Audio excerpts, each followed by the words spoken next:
Stanley Kubrick, Walt Disney, and Warner von Braun did not invent a fake moon landing. If they did, I mean, where's the footage? Where's the proof?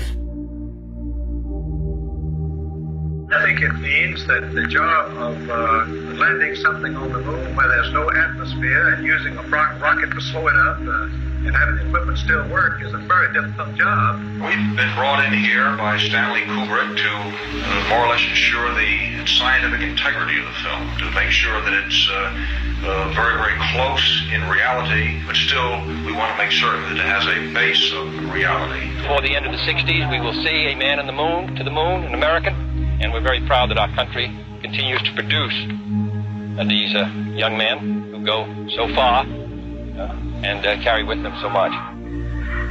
To put people on the moon and with enough fuel to enable them to return safely home to Earth requires still a larger and more powerful rocket, however. It's going to take some time, and I think we have to recognize it. They secured these large boosters, which have led to their being first in Sputnik and led to their first putting their man in space. We are, I hope, going to be able to carry out our efforts with due regard to the problem of the life of the man involved this year.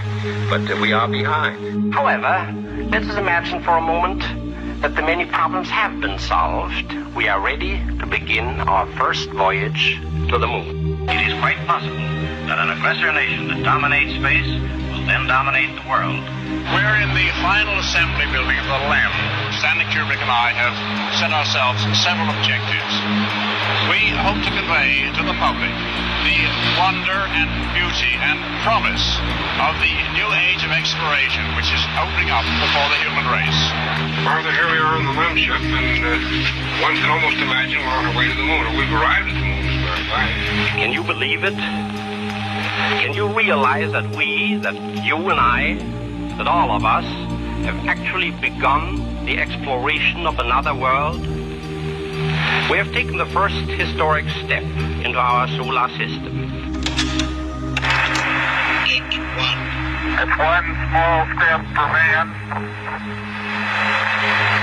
one giant leap for mankind.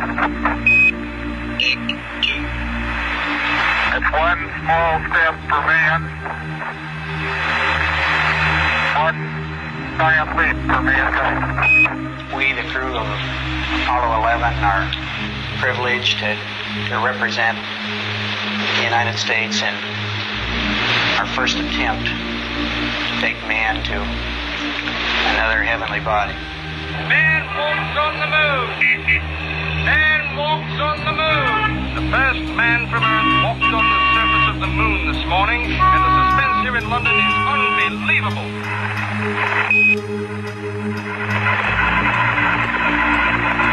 Apollo 11, Houston. Okay, Neil, we can see you coming down the ladder now. Okay, Neil, we can see you coming. I'm going to step off the LEM now. Neil and Buzz, the President of the United States is in his office now and would like to say a few words to you. Over. That would be an honor. Go ahead, Mr. President. This is Houston out. Hello, Neil and Buzz. I'm talking to you by telephone from the Oval Room at the White House. And this certainly has to be the most historic telephone call ever made in the whole history of man. All the people on this earth are truly one. One in their pride in what you have done. And one in our prayers that you will return safely to Earth.